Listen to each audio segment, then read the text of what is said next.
Hello everyone, welcome back to my channel. NIOS unit second video third आपके सामने है। Already इससे पहले मैंने 2 वीडियो अपने चैनल पे अपलोड कर दिए हैं। अगर आपने वो वीडियो नहीं देखा तो आप जाके चेकआउट कर सकते हैं।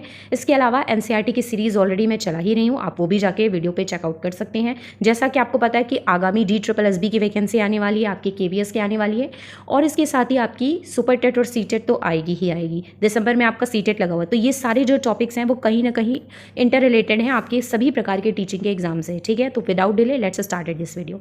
इस यूनिट में हम लोग पढ़ेंगे Indian education system part second. ठीक, पार्ट फर्स्ट में हमने बहुत कुछ पढ़ा है।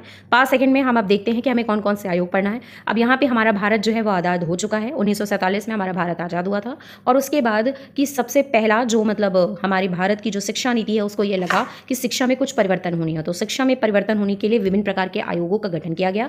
ठीक है, जैसे राधा कृष्णन आयोग 1948, मुदारियाल आयोग 1952 में, फिर उसके बाद आपका कोठारी आयोग 1964 आया, और फिर आपकी यशपाल समिति 1992 की आई। ठीक, ये जो इंपॉर्टेंट थे वो बहुत हैं, और ये इससे रिलेटेड क्वेश्चन आपके एग्जाम में आते हैं। इसके अलावा जो भी बच्चे DLED की तैयारी कर रहे हैं उनके सेकेंड सेमेस्टर के कंपलसरी पेपर में वर्तमान भारतीय समाज और प्रारंभिक शिक्षा, ये सारे ही टॉपिक आपको वहाँ पे भी मिल जाएंगे। इसके अलावा आपकी नेशनल एजुकेशन पॉलिसी आई।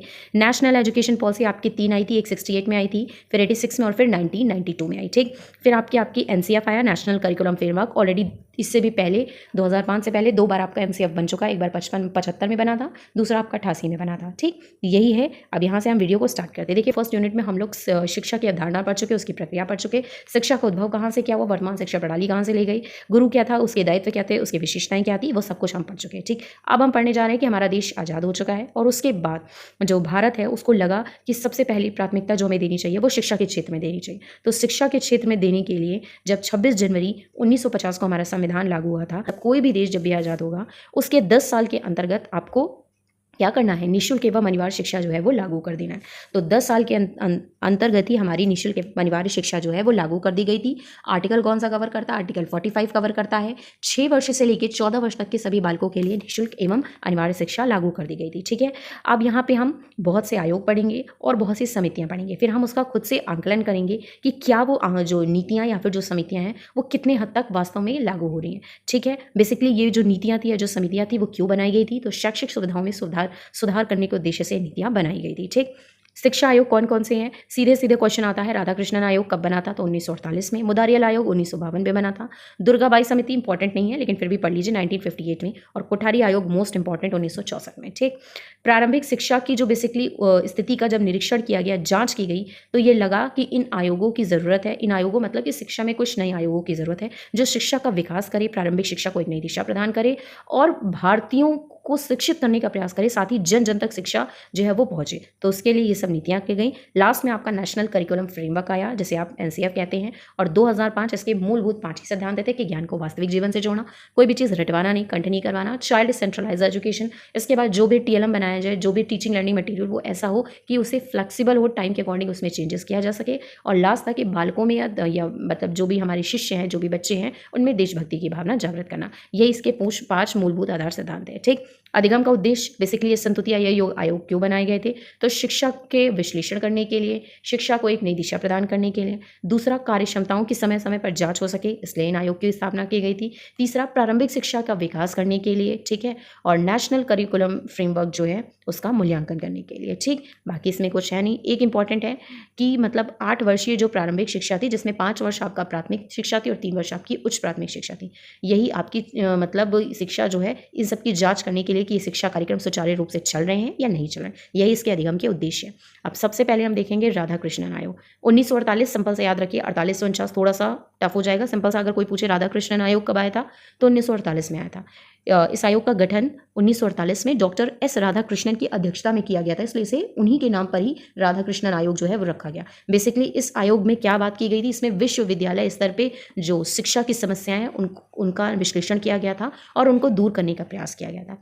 इनका यह मानना था कि जो भी युवक है वो विश्वविद्यालय स्तर पे इतनी अच्छे से शिक्षा प्राप्त कर ले कि जब वो यूनिवर्सिटी करके निकले तो उसे रोजगार के लिए कहीं भी दर दर भटकना ना पड़े। ये बेसिकली उस टाइम एक युवा शक्ति को शिक्षित करना चाहते थे, क्योंकि आपको पता था कि हमारा देश तुरंत ही आज़ाद हुआ था। तो आज़ादी के बाद एक जो युवकों की जो लहर दौड़ी थी, जिसमें अभी हमारे देश को शिक्षित होना था, रोजगार प्राप्त करना था, उद्योगों का विकास करना था। अभी भारत उस लेवल पर मजबूत नहीं था, इसलिए ये बेसिकली विश्वविद्यालय स्तर की जो शिक्षा थी उसको इतना सुदृढ़, इतना मजबूत करना चाहते थे कि यहाँ से जब व्यक्ति निकले, बालक निकले, तो वो अपने लक्ष्य और उद्देश्यों को हर हालत में प्राप्त कर ले। इसी से ही डिसाइड हुआ, मतलब राधाकृष्णन आयोग में ही ये निर्णय लिया गया कि अगर कोई बच्चा उच्च शिक्षा को प्राप्त करना चाह रहा है तो वो कैसे करेगा। तो उसके लिए उन्होंने यूनिवर्सिटी ग्रांट कमीशन, जिसे यूजीसी कहते हैं, इसकी सिफारिश की और इसकी स्थापना तत्काल ही कर दी गई, जिससे उच्च शिक्षा को क्या हुआ, एक नई दिशा मिली। ठीक, फिर आपका आता है मुदारियल आयोग। ये 1952 में आया था।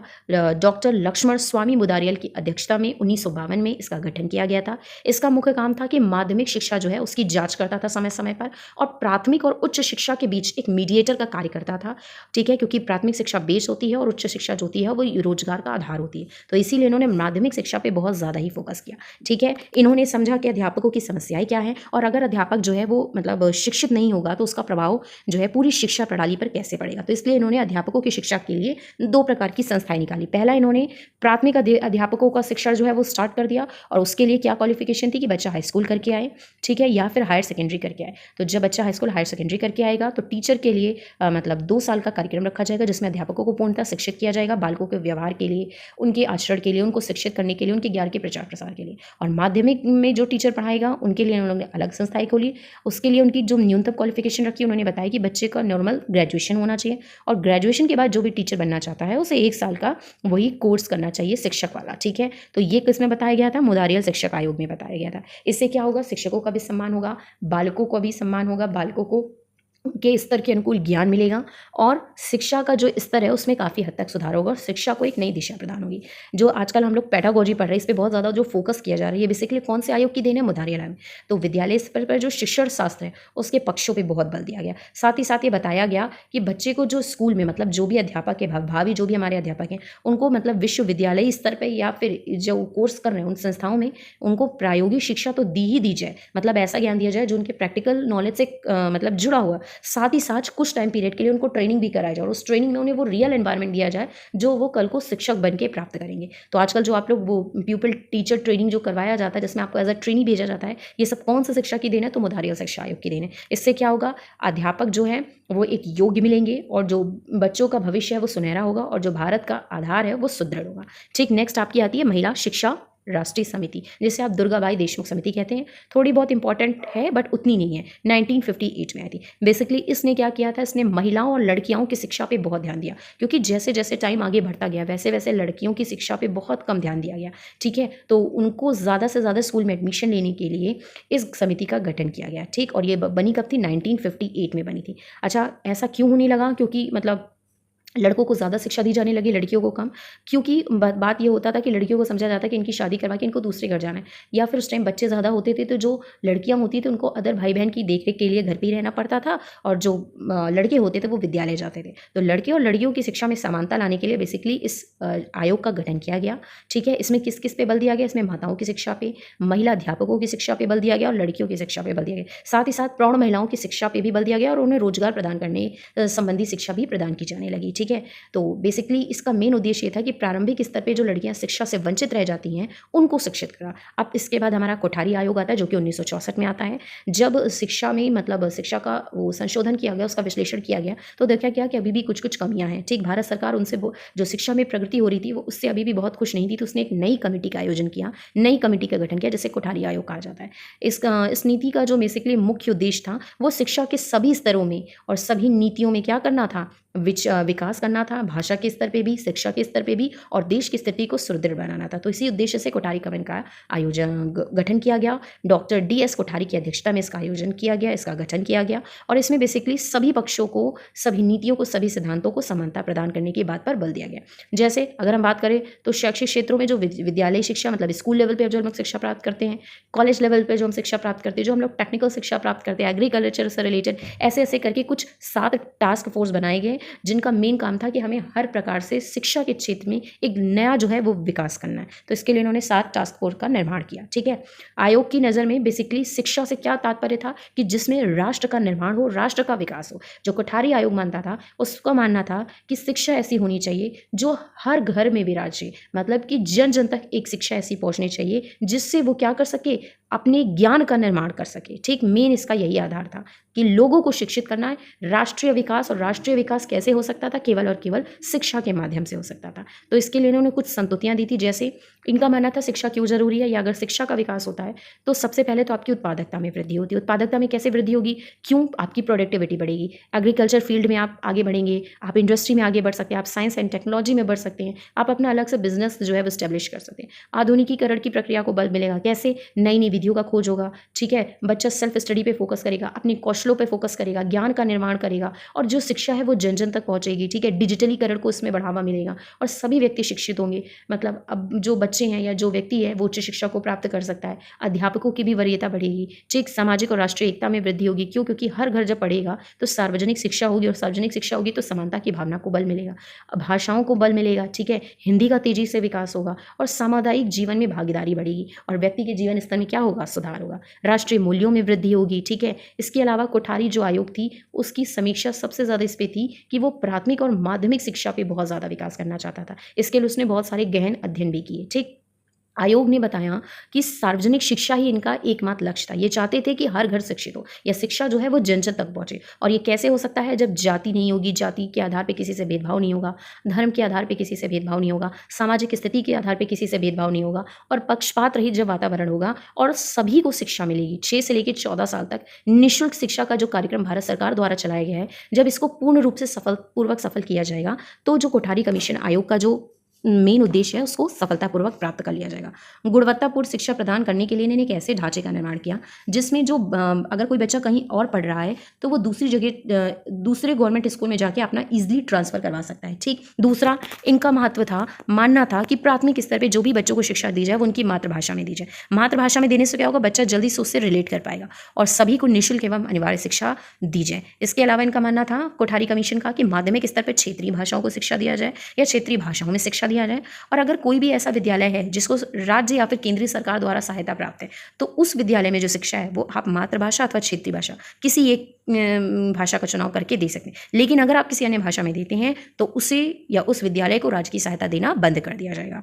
ठीक है, इसके अलावा जो सामूहिक विद्यालय प्रणाली है इसको 10 वर्ष की अवधि में लागू किया जाए, और जो प्रारंभिक चयन प्रक्रियाएं जैसे ट्यूशन शुल्क, कैपिटेशन शुल्क हो गया, ये सब जो समस्याएं हैं इसके रिगार्डिंग कुछ कठोर कानून बनाया जाए। गुणवत्तापूर्वक अध्यापक जो शिक्षा है उसको बल दिया जाए, मतलब अध्यापक जो अपने बच्चों को शिक्षा प्रदान करें वो गुणवत्तापूर्ण होनी चाहिए। इसके अलावा जो उसकी मूल अवधारणाएं हैं वो पाठ्यक्रम में जरूर शामिल होनी चाहिए। व्यावसायिक शिक्षा को कुछ शामिल करना चाहिए, शोध को शामिल करना चाहिए, मूल्यांकन की प्रभावशाली विधियों को शामिल करना चाहिए, और अध्यापन प्रयास जो हम लोग ट्रेनिंग, मतलब एक टाइम होता है ना ट्रेनिंग के लिए भेजते हैं, वो जरूर करवाना चाहिए। ठीक, इसके अलावा शिक्षा के सभी स्तरों के लिए जो अध्यापक शिक्षा है उसकी समय समय पे जांच होनी चाहिए, उसमें समय समय पे संशोधन होना चाहिए। बेसिकली जो हम लोग प्यूपल टीचर ट्रेनिंग करवाते हैं, ये जो बीएड और बीटीसी करवा रहे हैं, ये आज कब से चल रहा है, लेकिन आज के टाइम में भी 50 वर्ष बीत गए, लेकिन फिर भी इस दिशा में अभी पूरी तरीके से जो सफलता है वो प्राप्त नहीं हो पाई है। ये किस कमीशन का कहना था, किस आयोग का कहना था, कोठारी आयोग का कहना था। अब हम लोग स्विच करते हैं यशपाल समिति, जो कि 1992 में आई थी।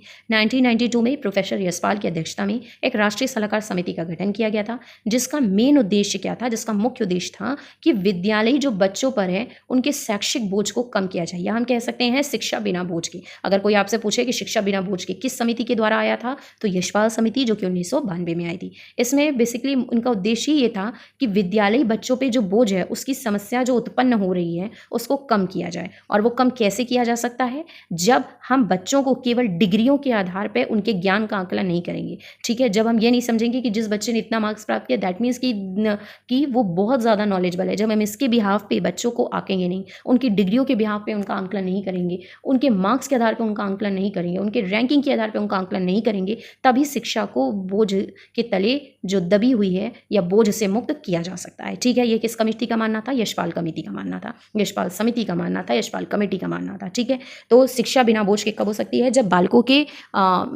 के वास्तविक ज्ञान को बढ़ाया जाए, उन्हें ऐसा ज्ञान प्रदान किया जाए जो उनके वास्तविक जीवन से संबंधित हो। ठीक है, जो बच्चे आजकल के उस टाइम के या फिर जो आजकल के बच्चे बहुत बुक्स और कॉपी भर भर के ले जाते थे प्रतिदिन विद्यालय में, उनका बस्ता एकदम भारी हो जाता था। इस विधि को हटाया जाए कि उनको बिल्कुल पीएचडी करवाना, उनको आइंस्टीन बनाना नहीं, उनको आइंस्टीन नहीं बनाना है। उनको आइंस्टीन तो बनाना है, लेकिन रियल वाला आइंस्टीन बनाना है, रियल घटनाओं से समझाना है, रियल एग्जाम्पल्स के थ्रू समझाना है। बेसिकली जो उनको बुकिश नॉलेज है उनको कम करना है, किताबी कीड़ा उनको नहीं बनाना है, अपितु उसका निर्माण ऐसे होना चाहिए कि वो स्वतंत्र रहे, अपनी भाषा को, अपने ज्ञान को बेझिझक किसी के भी सामने निर्भीकता से प्रकट कर सके। और जब बच्चा ऐसा करने लगेगा तो बस्ते का बोझ अपने आप ही कम हो जाएगा, और जब बच्चे का बस्ते का बोझ कम हो जाएगा तो वही आपकी शिक्षा बिना बोझ के हो जाएगी। बेसिकली इनका मतलब था कि कोई भी ज्ञान ऐसा जो आप दे रहे हैं वो हमेशा और हमेशा वास्तविक जीवन से संबंधित होना चाहिए। ठीक है, समिति का विचार ये भी था कि प्राथमिक कक्षाओं में बच्चों को जो होमवर्क है वो बहुत कम या फिर ना के बराबर देना चाहिए, और अगर देना चाहिए